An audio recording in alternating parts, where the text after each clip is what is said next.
How to link searches on TikTok comments.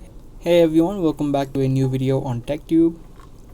In today's video, I'm going to show you the process of linking searches on TikTok comments. So without further ado, let's get right into it. Open up the comment section of any video on TikTok and just type in search colon, and you can type in anything that you want to add in and link as a search. Other than this, you can also add in or tag in people by mentioning an @ and you can tag in anyone, whether they be your friends on TikTok or not.